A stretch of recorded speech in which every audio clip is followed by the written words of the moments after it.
Et nous allons lire un texte, je ne sais pas si vous m'écoutez bien. Oui, c'est bon, on vous entend très bien. Nous allons lire un texte dans Éphésiens chapitre 1er. Éphésiens chapitre 1er, à partir du 3e verset. Nous commençons. Au nom de Jésus, Éphésiens chapitre 1, verset 3. Verset 3. Béni soit Dieu, le Père de notre Seigneur Jésus-Christ, qui nous a bénis de toutes sortes de bénédictions spirituelles dans les lieux célestes en Jésus-Christ. Amen. Amen. Amen. Donc continuez jusqu'à la fin. En lui, Dieu nous a élus avant la fondation du monde. En Christ. Pour que nous soyons saints et irrépréhensibles devant lui.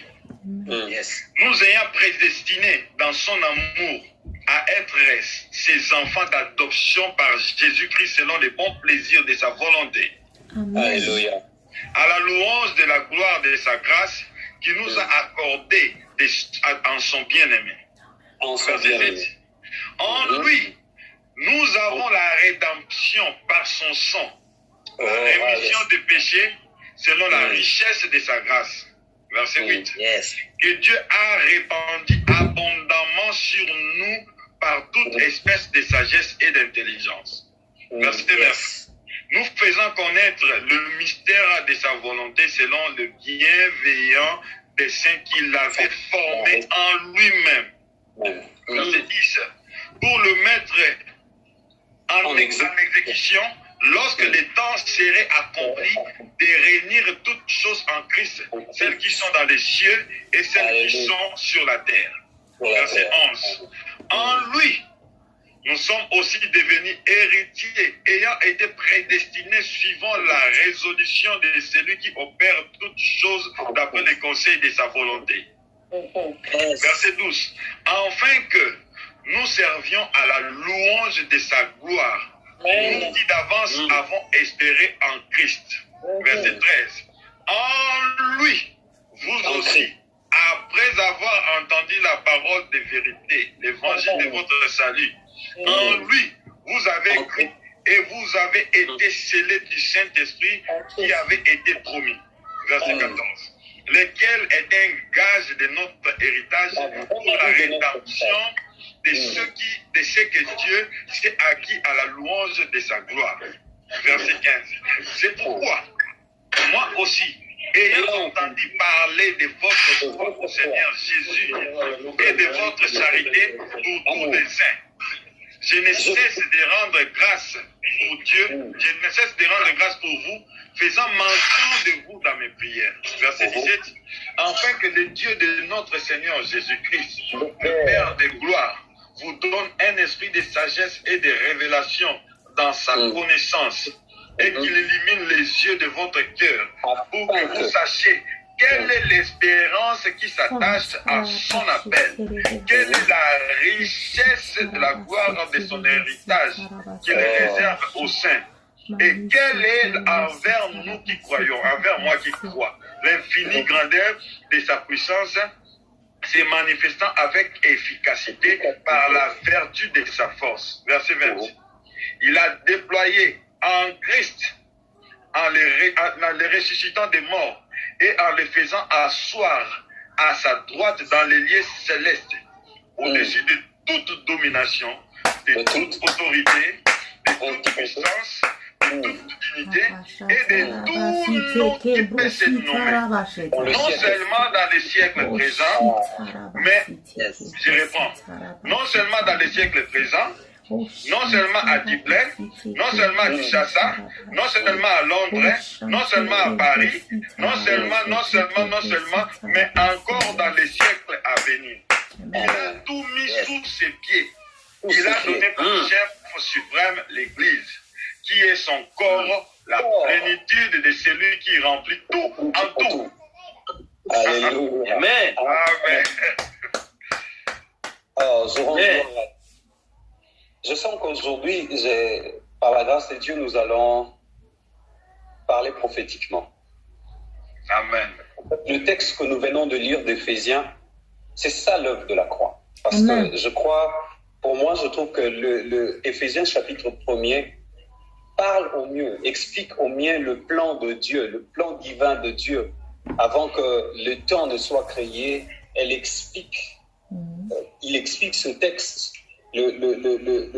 ce que Dieu a prévu avant l'éternité, ce qu'il a accompli dans le temps, et nous situe, nous donne la position ou le positionnement que nous avons par rapport à ce que Dieu a accompli par Christ Jésus. Mais aussi quelque part, l'apôtre est en train de nous de montrer à l'église d'Éphèse qu'il y a une autre dimension au-delà du simple fait que vous ayez cru, vous marchez dans l'amour. Il y a une autre dimension de la révélation, de l'illumination qui retient trois choses à connaître. Un, quelle est l'espérance qui s'attache à notre appel, parce qu'en fait, nous ne vivons pas seulement pour le temps, mais nous vivons aussi pour l'éternité. Amen, amen. C'est comme ça qu'il peut l'espérance, mais une foi sur quelque chose qui n'est pas encore visible, qui n'est pas encore présente, c'est pour ce qui va venir demain. Et à chaque fois qu'on parle de l'espérance dans les épîtres, on parle plus de la vie après que le monde soit, après le jugement, donc la vie éternelle. Nous l'avons déjà, mais la vie éternelle dans sa plénitude quand nous irons dans la Nouvelle Jérusalem, quand nous serons au ciel avec le Seigneur, ou quand l'époux viendra nous enlever, nous amener aux noces. Alléluia. Ça parle de l'espérance. Il veut qu'au-delà du simple d'aimer, qu'il y ait une révélation et une connaissance de l'espérance qui s'attache à cet appel, à l'appel que nous avons par la foi. Deuxièmement, il dit, afin que vous sachiez quelle est envers nous qui croyons la grande richesse. Cette grande richesse, c'est l'héritage que nous avons reçu. C'est l'héritage que nous avons reçu par l'œuvre de la croix, parce que Christ a fait au moyen de notre foi. Et troisièmement, il dit, afin que vous sachiez aussi, vous soyez révélés, qu'il illumine les yeux de vos cœurs, vous soyez révélés, qu'il vous donne un esprit de connaissance dans sa richesse, afin que vous compreniez, qu'on sache quelle est l'infinie grandeur de la puissance de Dieu, qui se manifeste déjà avec efficacité, se manifestant. Amen, amen. Alors, c'est un peu... Je voulais dire sur ce texte, je crois que c'est le texte qui réunit, qui parle de tout. Il parle de la rémission du péché, il parle de ce qui, quand on a accepté le Seigneur, nous a pardonné et nous sommes ses enfants. Amen, amen. Amen. Aujourd'hui, attaché à ce texte, un autre texte du psaume 23, et par la grâce de Dieu, nous allons parler deux textes, psaume 23, et nous lirons Jean chapitre 10. Amen, amen. Amen. Allez, au nom de Jésus, psaume 23. L'Éternel est mon berger, je ne manquerai de rien. Il me fait reposer dans des verts pâturages. Il me dirige près des eaux paisibles. Il restaure mon âme. Il me conduit dans les sentiers de la justice à cause de son nom. Quand je marche dans la vallée de l'ombre de la mort, je ne crains aucun mal, car tu es avec moi. Ta houlette et ton bâton me rassurent. Tu dresses devant moi une table en face de mes adversaires. Moi, d'huile ma tête et ma coupe déborde. Oui, le bonheur et la grâce m'accompagneront tous les jours de ma vie, et j'habiterai dans la maison de l'Éternel jusqu'à la fin de mes jours. Amen. Amen. Amen. Amen. Jean chapitre 10.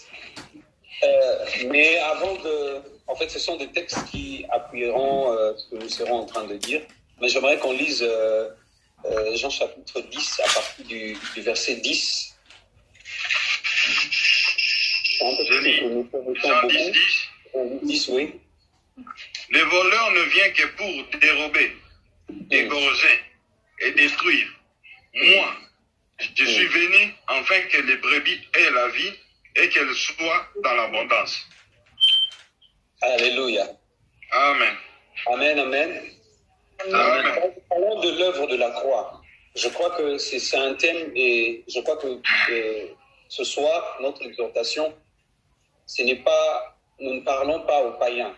Nous sommes en train de partager avec tous ceux qui sont en ligne. Je crois certainement, et je le sens, que la majorité, pour ne pas dire la quasi-totalité, est chrétien. Nous parlons de l'œuvre de la croix. Quelle place nous pouvons donner à l'œuvre de la croix? Que dire de l'œuvre de la croix? Pourquoi l'œuvre de la croix?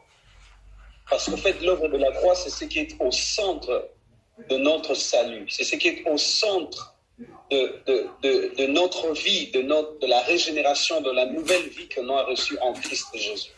Pourquoi? Parce qu'en fait, avant que la croix, quand je parle de l'œuvre de la croix, je vois plus dans le temps l'impact de cette œuvre par rapport à la mort de Jésus et par rapport à sa résurrection. Pourquoi l'œuvre de la croix existe? Pourquoi l'œuvre de la croix est venue? Pourquoi Dieu était-il obligé de faire intervenir la parole qui était invisible, qui était au commencement avec Dieu, qu'elle revête la chair et qu'elle vienne dans le temps sous forme, qu'elle revête la chair humaine et qu'elle souffre pour nous sauver? Pourquoi Dieu a permis la croix?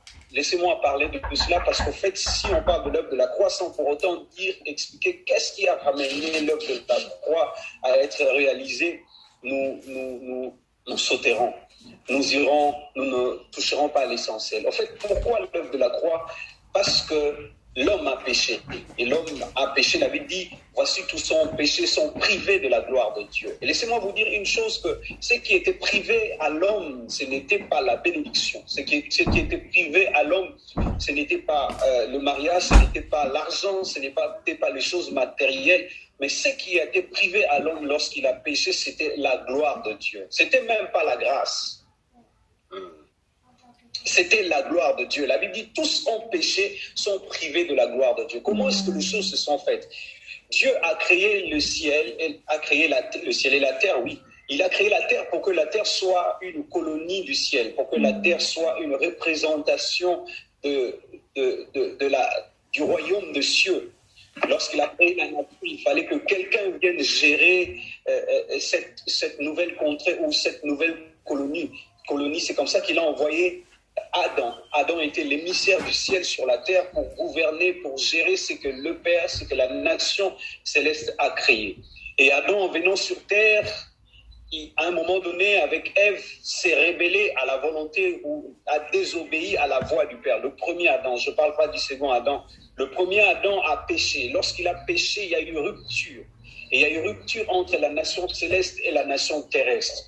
Et quand il y a une rupture entre deux nations, c'est là où la nation forte, ou la métropole, où les colonisateurs envoient leurs troupes pour étouffer la rébellion de la colonie. C'est la raison pour laquelle les eaux d'Élige étaient la première tentative de Dieu pour étouffer la rébellion de l'homme contre lui. Mais Dieu s'est rendu vite compte que la voie de la violence ne résout rien. C'est comme ça qu'il s'est dit une chose, il faut qu'il y ait un Noé. Et non seulement qu'il faut qu'il y ait un Noé, mais qu'il faut qu'il y ait une histoire de l'arche. C'est la raison pour laquelle Christ Jésus est représenté comme le second Noé. C'est lui qui devait venir. Et c'est lui qui devait être juste. C'est lui qui... Noé était juste, la Bible dit, c'est comme ça qu'il était intègre dans sa génération. L'homme a péché et les deux nations ne pouvaient s'entendre parce que l'homme s'est rébellé de l'autre côté et Dieu a voulu intervenir la rébellion par les eaux d'Élige. Mais il s'est rendu compte que son amour et sa fidélité, son amour et sa justice, voulais-je dire, entraient en conflit. Parce qu'en fait, Dieu est amour et Dieu est juste. La justice réclamait à ce que tous ont péché et tout celui qui a péché devait mourir. Mais l'amour réclamait à ce que Dieu trouve un moyen pour sauver l'homme. Alors Dieu s'est dit, non, il faut que il faut qu'il y ait un second Noé, qui est Christ, bien sûr. Je suis toujours en train d'expliquer. Il faut qu'il y ait un Noé, quelqu'un qui vienne pour sauver l'homme de la crise, du délige de la mort, du délige des conséquences liées au péché. Et Christ Jésus devait revenir comme ce second Noé, là. Il devait revenir comme ce second Noé, non pas cette fois-ci pour construire l'arche avec du bois, mais il était lui-même l'arche dans lequel tout celui qui entre, qui l'accepte, est sauvé du délige. Alléluia. Amen. C'est la raison pour laquelle Dieu voulait envoyer l'œuvre de la croix, c'était pour ruiner l'homme, pour le ramener à sa première identité avant de pécher. Notons que avant de pécher, l'homme vivait dans la plénitude de la gloire, de la présence de Dieu. Et lorsqu'il a péché, la Bible dit que Dieu a tué un animal. C'est là où Dieu a annoncé déjà l'œuvre de la croix. Dans le jardin d'Éden, la Bible dit que Dieu a tué un animal et a revêtu la nudité du peuple, pas du peuple, mais d'Adam et de Ève, par la peau de cet animal. Ça, c'était l'image préfigurateur. C'était d'une manière prophétique pour dire qu'il y aura une victime expiatoire qui viendra. Dieu annonçait déjà à l'avance que pour récupérer l'homme, il faudra que quelqu'un ou quelque chose puisse mourir à leur place. Cela parlait déjà de l'œuvre salvatrice de la croix. La croix devait venir pour couvrir la nudité, la nudité. Quand on est nu, on est exposé au froid, on est exposé au danger, on est exposé peut-être à la chaleur. Alors Dieu s'est dit, je vais pourvoir un animal, un agneau, une victime. Il faut que le sang coule pour que le travail, la peau de cet animal couvre la nudité de l'homme. Ça, c'était déjà l'image que Dieu annonçait de ce qui s'accomplirait à la croix. Alléluia. Amen. C'est la raison pour laquelle dans chapitre 10, nous voyons que Jésus est en train de se présenter comme étant le bon berger. Parce qu'en fait, Christ, Jésus, c'est lui le premier, le second Noé, c'est lui le second Adam, comme la Bible dit.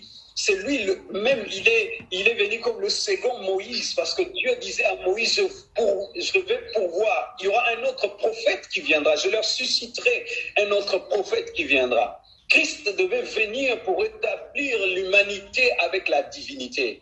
Parce que l'homme avait péché et il était séparé, privé de la gloire de Dieu. Ce que je bénis notre Dieu, le Père de lumière, l'auteur de toute grâce, c'est que cette privation n'était pas totale, mais la privation de la gloire de Dieu était pour un temps temporaire, jusqu'à ce que vienne la victime expiatoire, jusqu'à ce que vienne le grand frère qui est Jésus, et dise au Père, Père, punis-moi à la place de David, punis-moi à la place de Joël, jusqu'à ce que Dieu nous a privé cette gloire, jusqu'à ce que le grand frère qui est Christ est venu dire à Papa, tue-moi à la place de Joël, tue-moi à la place de Patrick, tue-moi à la place de Gisèle, tue-moi à la place de Judith.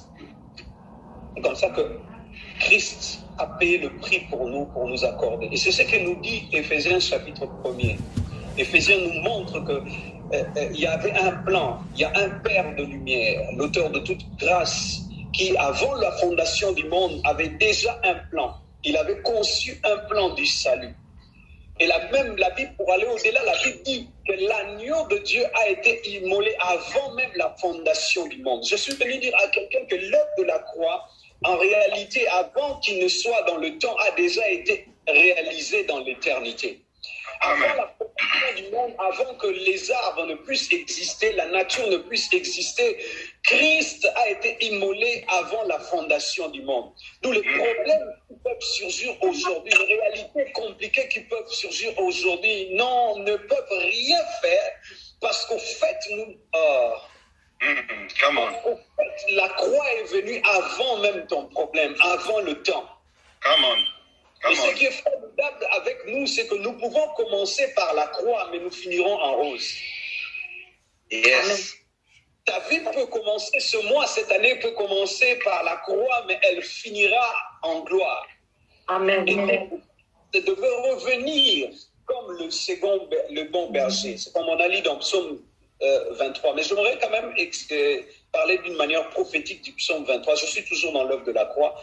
Parler de manière prophétique, le côté prophétique du Psaume 23. Si nous lisons le Psaume 23, nous verrons qu'il y a deux discours. Le premier discours, c'est le discours de la brebis, purement de la brebis. Mais le second discours, on n'a pas trop l'impression que c'est vraiment la brebis qui parle. Je suis en train je vais lire. La Bible dit, l'Éternel est mon berger, je ne manquerai de rien. Ça, c'est la brebis qui parle. L'Éternel est mon berger, je ne manquerai de rien. Pourquoi? Il me fait reposer dans de verts pâturages. Et nous voyons là le style qui est utilisé, c'est le style non pas direct, mais le style indirect.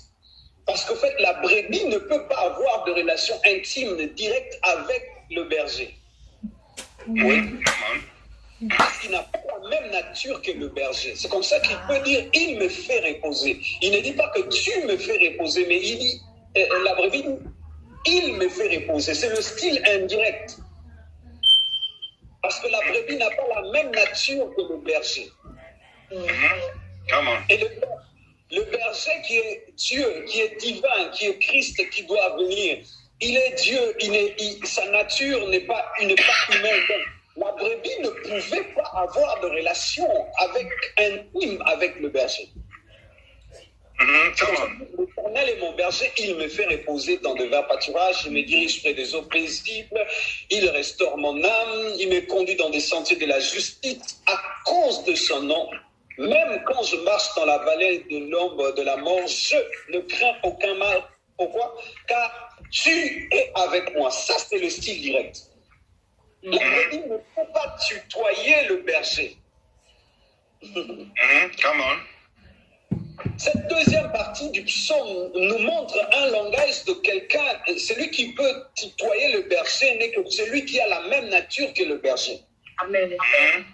Celui qui a le même sang, le même ADN que le berger.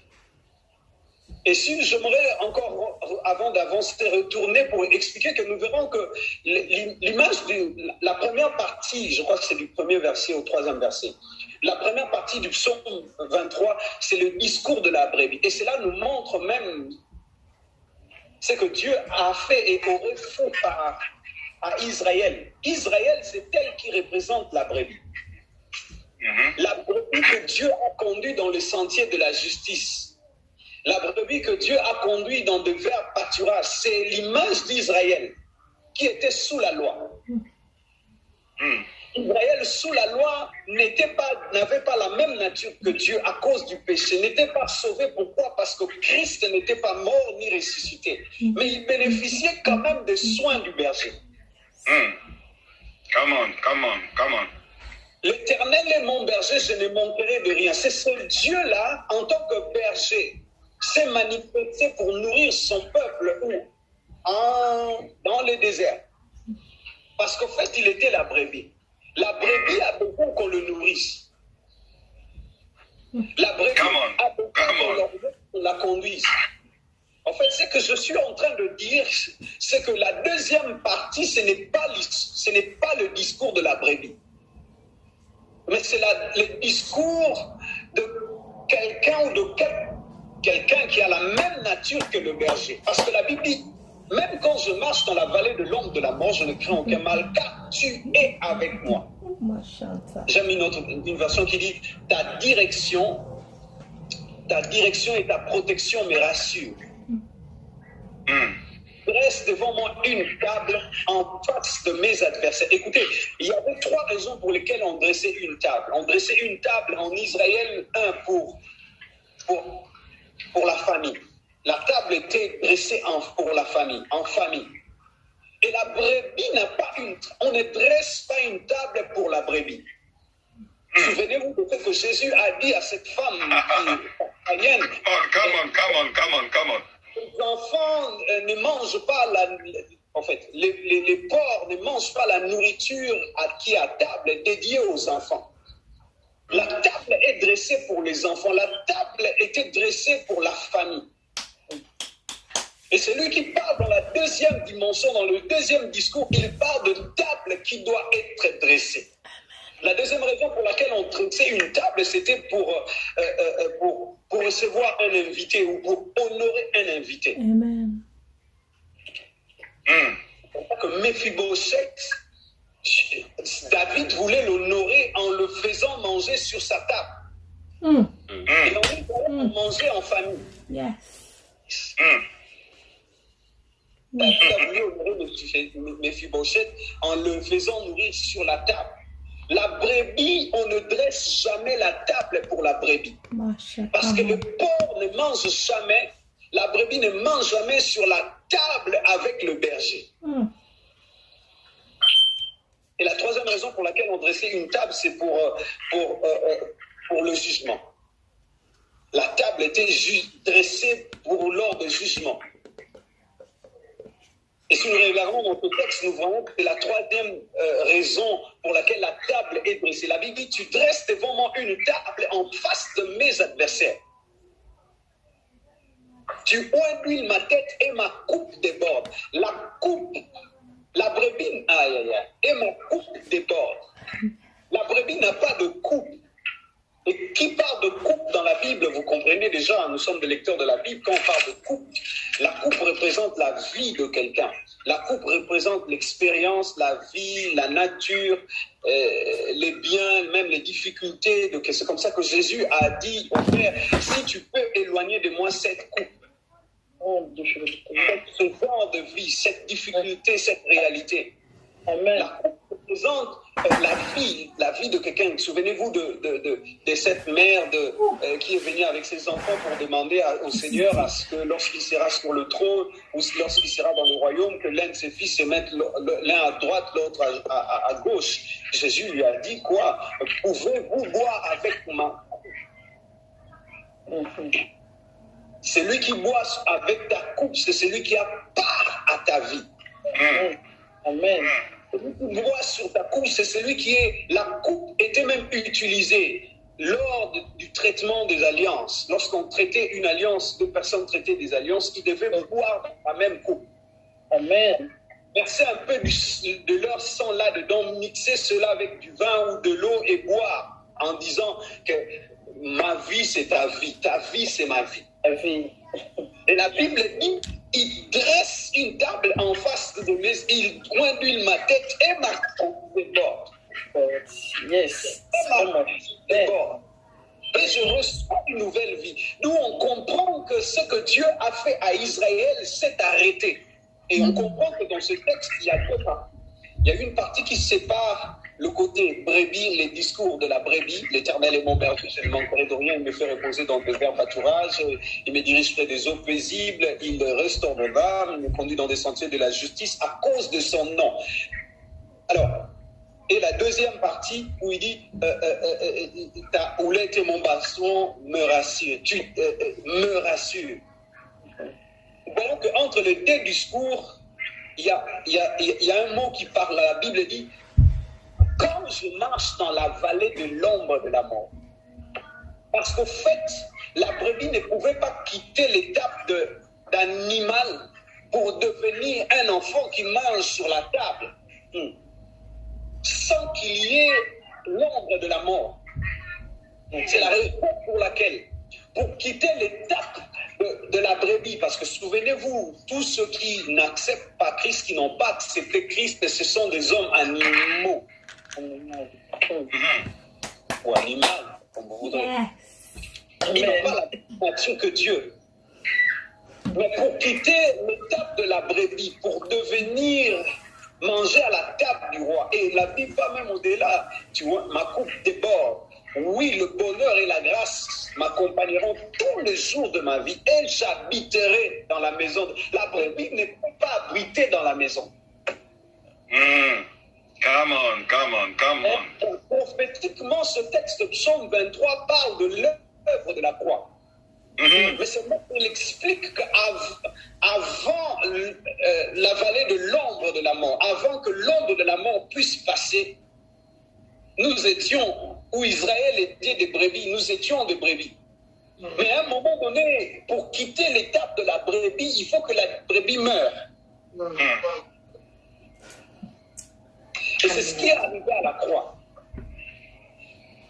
L'ombre de la mort devait passer. Christ devait mourir pour que le bon berger, c'est ça ce que dit Jean chapitre 10. Est-ce qu'on peut lire le premier verset de Jean chapitre 10? C'est Jésus qui est en train de se présenter comme étant le bon berger. Le bon berger donne sa vie pour ce brebis.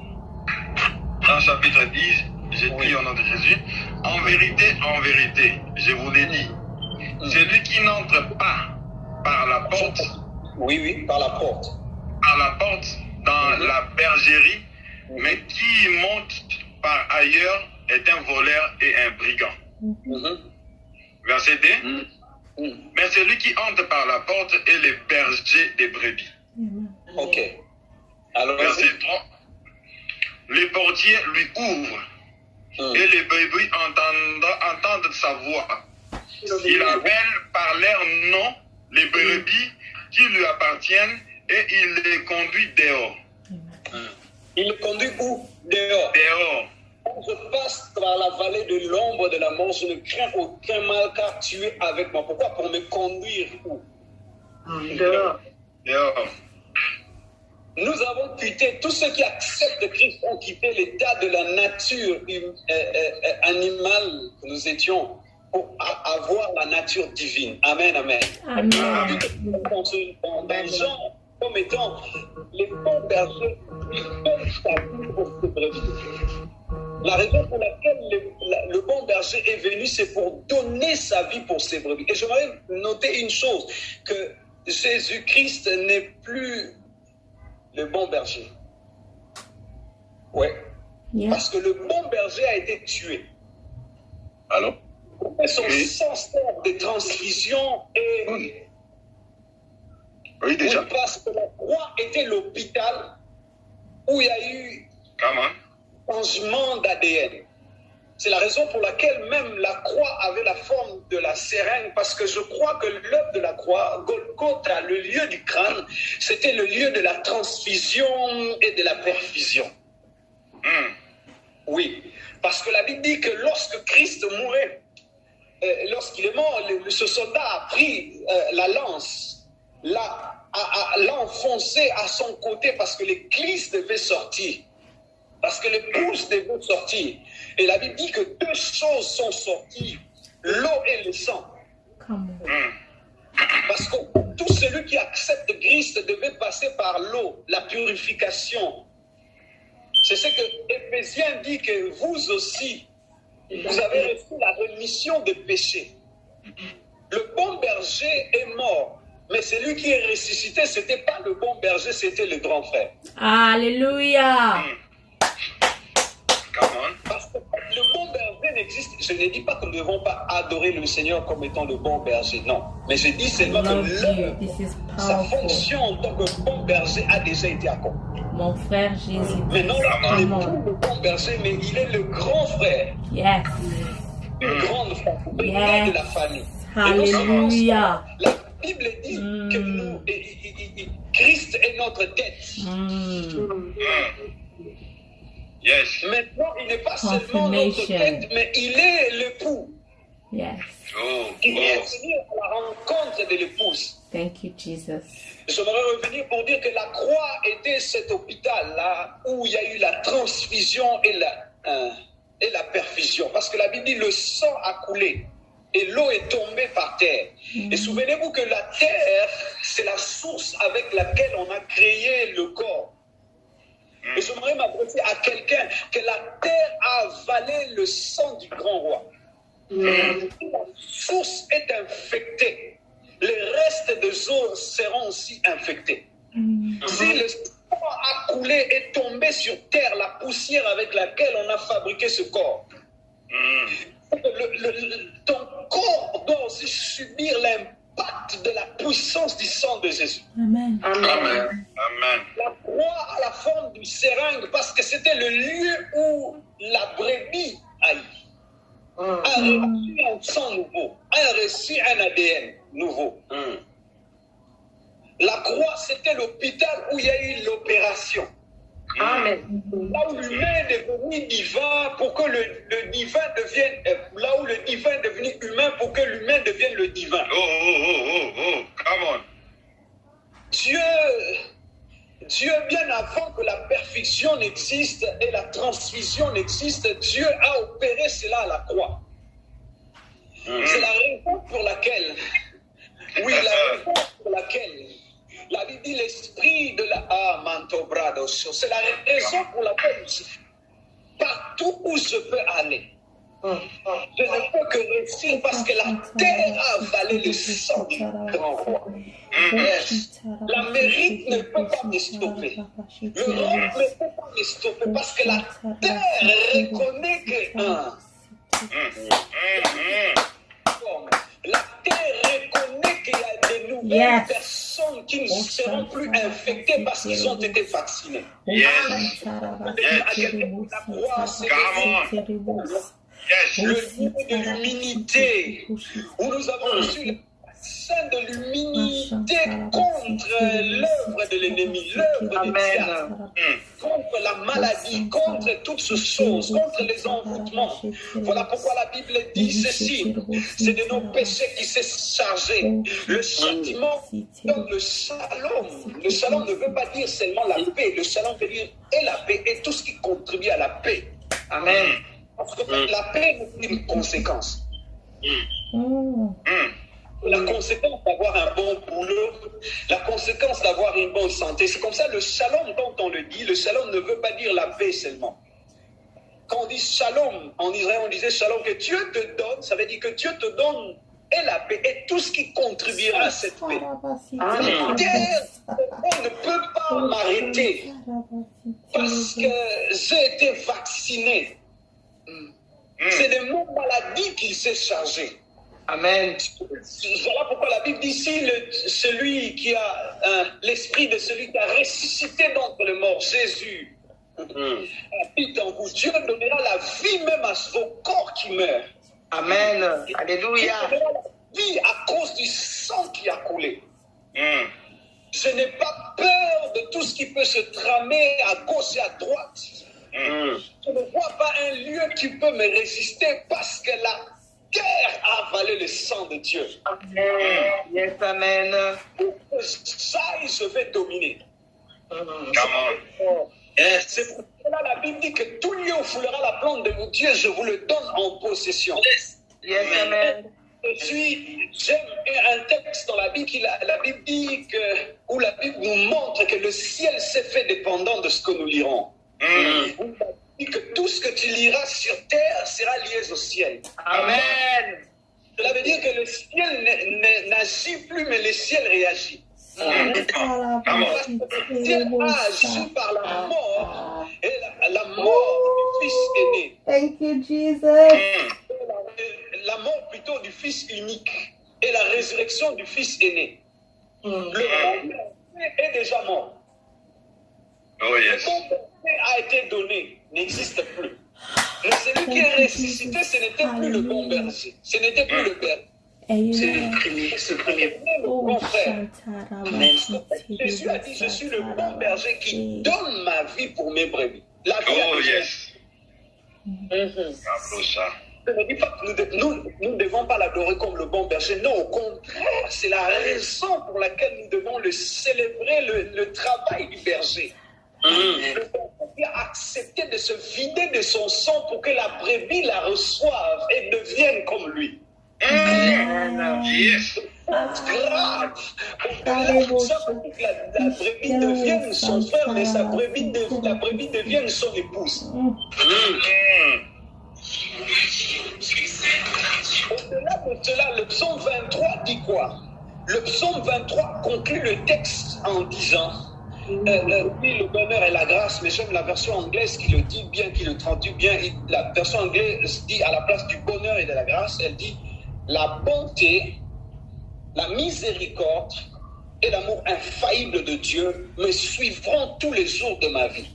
Je suis venu dire à quelqu'un qui a ta gauche, il y a la bonté de Dieu qui va se manifester. Amen. Il y a l'amour infaillible de Dieu. Lorsque les entreprises tomberont en faillite, l'amour de Dieu pour toi ne tombera jamais en faillite. Oh, est-ce que vous comprenez ce que je dis? La Bible dit a tant aimé le monde qu'il a donné son Fils unique. Le Fils unique n'existe plus parce que le Fils unique a déjà été tué. Afin que quiconque croit en lui ne périsse point, mais qu'il ait la vie éternelle. Dieu a sacrifié le Fils unique pour recevoir d'autres fils. La Bible dit bonté, miséricorde et amour infaillible. Ce que j'aime avec la miséricorde, c'est quoi? Elle se met derrière toi. La bonté à ta gauche, l'amour infaillible à ta droite, peut-être. Et la miséricorde, elle est derrière toi pour traiter avec tes erreurs du passé. Amen. Amen. Amen. Tous les jours de ta vie. Cela veut dire, lorsque l'ennemi voudra rappeler que non, lui, il a fait ceci, la miséricorde dira non. Non, nous existons pour ces erreurs. Thank you, Yes. C'est un plan pour tes erreurs. C'est comme ça que Éphésiens dit, béni soit le Père de notre Seigneur Jésus-Christ, qui nous a bénis de toutes sortes de bénédictions dans le lieu.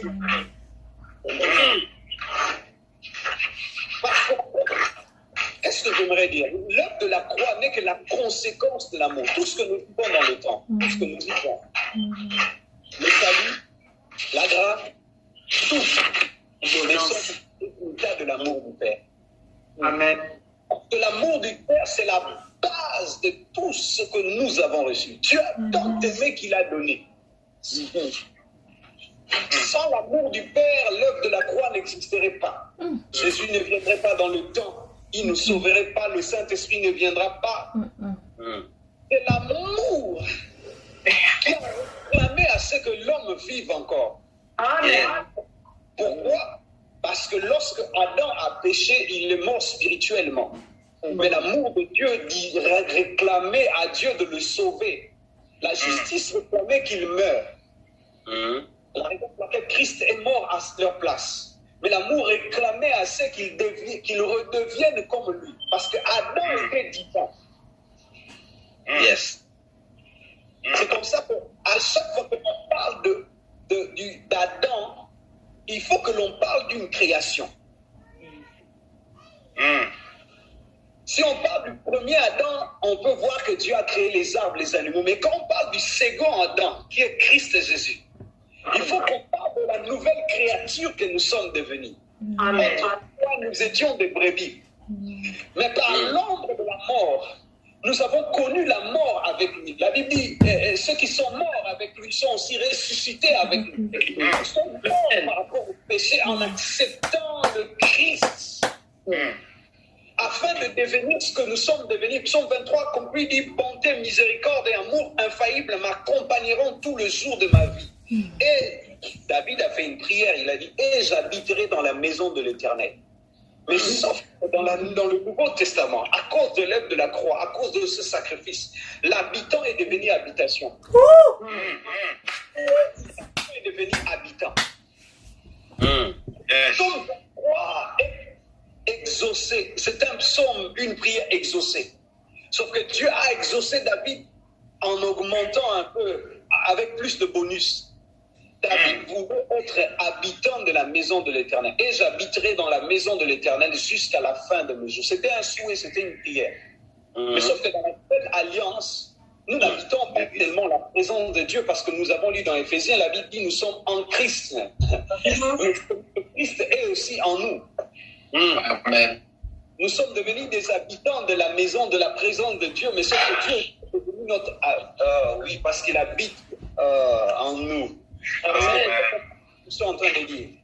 Dieu a fait que l'habitant devienne habitation. Il voulait être habitant.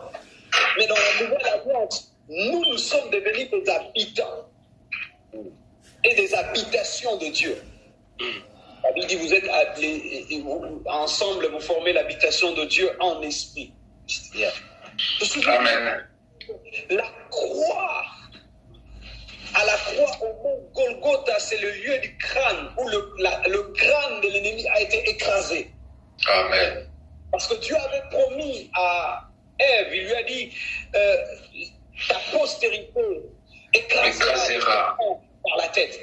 Mais quand on lit la Bible, on ne trouve pas où est-ce que la tête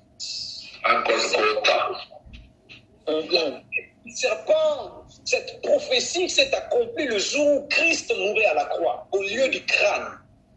C'est le lieu où la tête, où le crâne du serpent a été écrasé. Amen. Mais c'est le lieu où Christ, la prophétie disait, et le serpent te mordra le talon. C'est le lieu où le venin de la mort a touché le Seigneur. Et il est mort. Pour ressusciter en Christ. Je suis venu dire à quelqu'un que nous sommes plus de la brebis. Nous sommes plus des brebis du Seigneur. Oui. Parce que nous sommes ses enfants. Nulle part dans le Nouveau Testament, vous verrez qu'on parle de la brebis. L'histoire de la brebis et de la bergerie s'est arrêtée à la mort du berger. Yes. Parce qu'il est écrit, frappez les bergers et les brebis se disperseront. Le berger a été frappé. Les brebis aussi sont morts, ont été...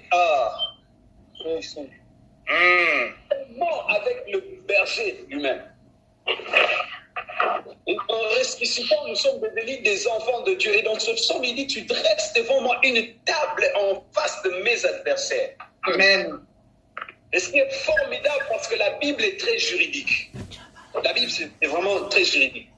Examinons un peu ce texte. Et tu dresses une table en face de mes adversaires, tu oins d'huile ma tête. Ça, c'est l'onction. Ça, c'est la Pentecôte. Yes. On sait déjà ce qui devait arriver.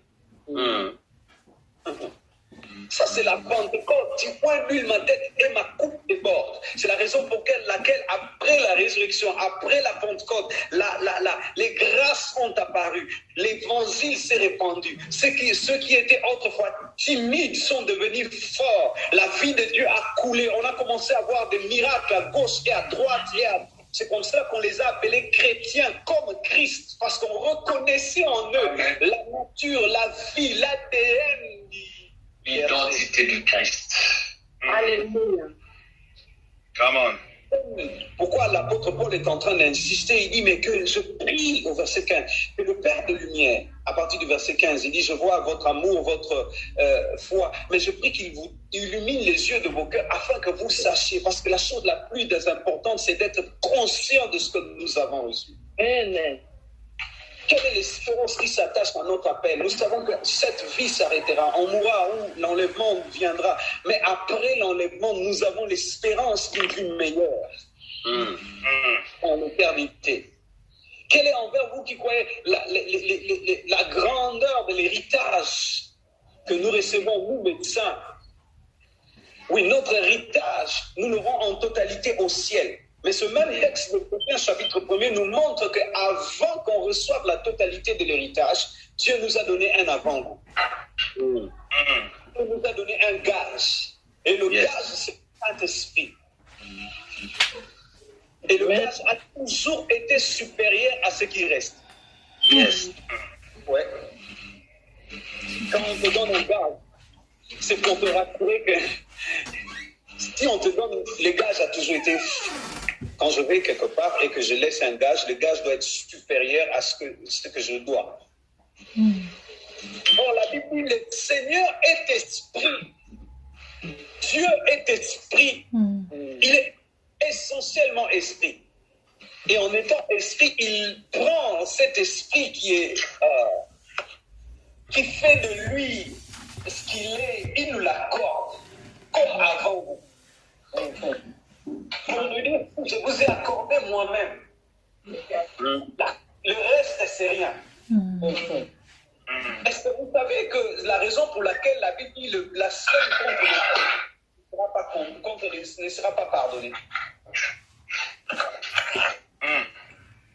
Parce que quand vous blasphémez contre le Saint-Esprit, c'est fini, vous blasphémez contre la nature totale même de Père. dit, c'est pour cela Dieu chérit l'esprit. Et chose grave, Dieu prend son esprit qui fait que lui soit ce qu'il est. L'esprit qui a fait de l'humain Jésus divin et qu'il puisse vaincre toutes les tentations est en nous. C'est comme ça que la Bible ne dit pas Jésus en nous, mais la Bible dit Christ en nous. Parce qu'il y a une petite nuance dans la Bible quand vous lisez, quand toute fois qu'on parle de Jésus, quand on parle de Christ, quand on parle de Jésus-Christ. Il y a des petites nuances. Je ne dis pas que Jésus n'est pas Christ. Je dis que Jésus est Christ, mais sauf qu'il y a des petites nuances pour que l'on comprenne. La Bible dit, par exemple, il n'y a qu'un seul médiateur entre Dieu et les hommes, à savoir Jésus-Christ, homme. Pour dire que quelque part dans la Bible, quand on lit l'œuvre salvatrice, ou on lit les épîtres ou les évangiles, on met des accents sur quelque part l'humanité, quelque part la divinité, quelque part C'est comme ça que la Bible ne dit pas Jésus en nous. Parce que le côté Jésus, c'est plus le côté humain. Jésus pouvait manger. Jésus pouvait se fatiguer. Mais l'esprit de Christ ne pouvait pas manger. Ne pouvait pas boire. Alors, le Christ qui était, c'est comme ça qu'on l'a, quand on dit Jésus-Christ, c'est l'humain qui est en totalité, en intimité totale avec le divin. C'est comme ça qu'en hébreu, quand on dit Jésus, c'est le oint. C'est l'onction. Un enfant nous est né, un esprit nous est donné, un enfant nous est né, un fils nous est donné. Mais c'est l'esprit de Jésus qui a fait qu'en tant qu'humain, qu'il soit tenté, mais qu'il ne pêche pas. Dieu étant sage, il nous a donné le Christ, l'esprit qui a fait de l'humain Jésus divin. Son esprit est en nous. C'est la raison pour laquelle la troisième des choses, l'apôtre dit, je prie afin que vous compreniez, vous sachiez quelle est l'infinie grandeur de sa puissance se manifestant. C'est le participe présent. En d'autres termes, on dit qui se manifeste. Cela veut dire, alors que je marche sur le rue de Dublin, en moi, il y a l'infinie grandeur de la puissance de Dieu. Manifestation. Le problème, c'est que moi, je dois l'orienter peut-être à la maladie, l'orienter peut-être à un problème donné. Parce que je suis conscient que le Tout-Puissant vit en moi. L'apôtre a dit, si je vis, ce n'est plus moi qui vis, mais c'est Christ qui vit en moi. L'esprit du berger vit en moi. L'esprit de Dieu Tout-Puissant est en moi. Toute l'infinie grandeur de sa puissance est à l'intérieur de moi. C'est pour cela la Bible dit, tout ce que je lirai sur terre sera lié au ciel. Celui qui est capable de tout lier, c'est qu'il a la toute. Celui qui est capable de tout lier, c'est qu'il doit avoir la toute. L'œuvre de la croix est venue de faire de l'humain le divin. Lorsque les hommes crient impossibilité, la Bible dit, sachant que nos capacités ne viennent pas de nous. Je ne regarde pas mon sexe, je ne regarde pas mon sexe, je ne regarde pas mon background éducatif, parce que c'est que j'étais. Ma vie dépend de ce qui est en moi. La Bible dit, vous êtes de Dieu, mais vous mourrez comme des fils. Même le Dieu Tout-Puissant, le Père de lumière qui est amour, a fait une distinction, a fait une démarcation, permettez mon expression, a fait une discrimination. D'un côté, les fils des hommes, de l'autre côté, les dieux. Quand je marche dans la conscience que sa présence devient ma présence. Alléluia. Tous, Carabado, Brendes,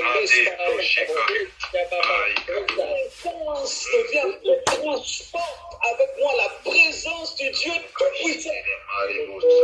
Parce que l'habitant est devenu habitation. La Bible dit le corps et le temple.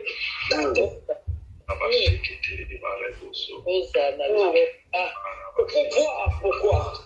Je peux comprendre pourquoi la Bible dit que l'ombre de l'apôtre pouvait guérir des malades.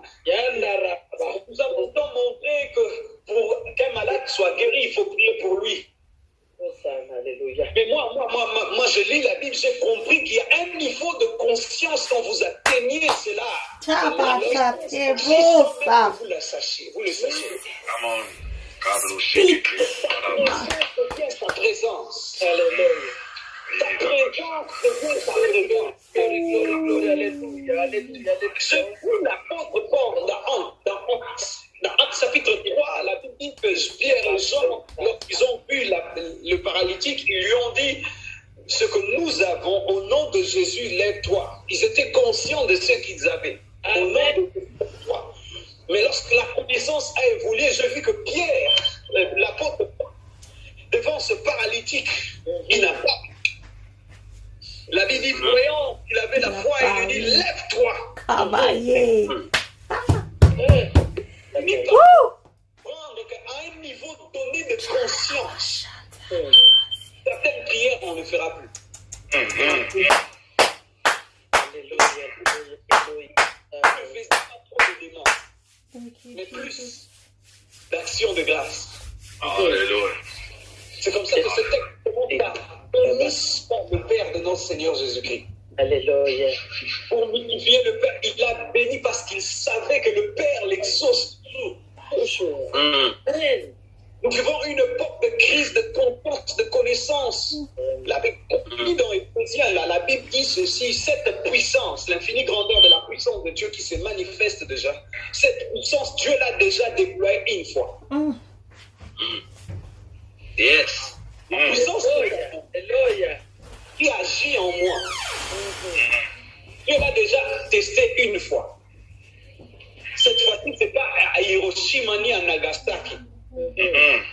Cette puissance, la Bible dit, Dieu l'a déjà utilisée en ressuscitant Christ d'entre les morts. Cette puissance de la résurrection est en moi. Au-delà, quelqu'un ne peut pas mourir dans ma famille. Non. Never. Thank you, Jesus. Never. Never. Je suis sûr et certain que vous pouvez me mettre dans le loge des occultistes comme je ne brillerai pas, mais leurs histoires c'est comme, va être détruite. Yes. Et je comprends pourquoi Dagon pouvait se casser devant l'arche. Automatiquement. Amen. Automatiquement, nous sommes des arches ambulantes qui transportent, qui transportent la manne. Yes. Pas une manne cachée, mais une manne révélée. Amen. Parce que nous, comme l'arche, nous transportons en nous le bâton. Le bâton, l'image du commandement.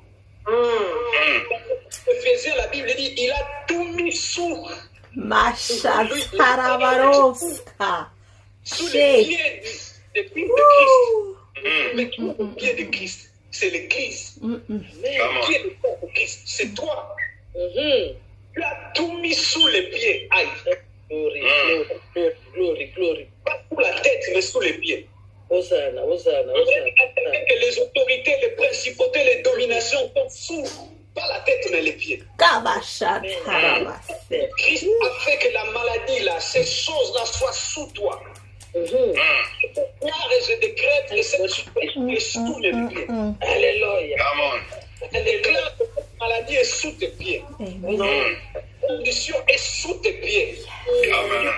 Sont sous tes pieds. Amen. Sous tes pieds. Amen. Au nom de Jésus, Caria,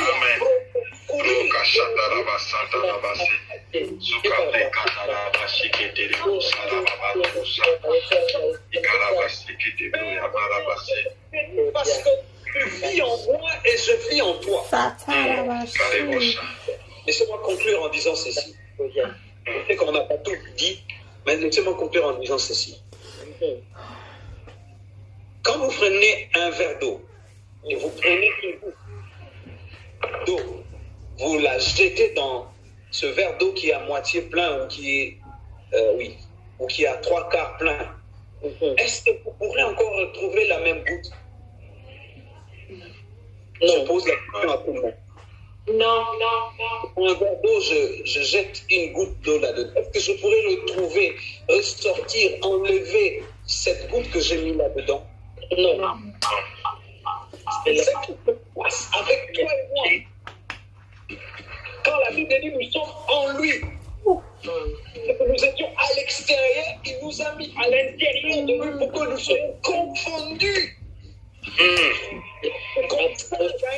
Qui m'énerve, permettez-moi de dire m'énerve, mais qui met la colère sainte. Ce texte dit tel qu'il est au ciel. C'est dans un genre. Ouais. Tel qu'il est au ciel, tel je suis sur terre. Tel qu'il est au ciel, tel je suis ou sur terre, dans cette avenue-là, à Dublin, dans cette même maison, dans ces mêmes conditions. condition de coronavirus, tel qu'il est, tel je suis. Come on. Le corona ne peut pas m'influencer. Non. Amen. Parce que la Bible dit, il a tout mis sous mes... Thomas Bros Okuria. Alléluia.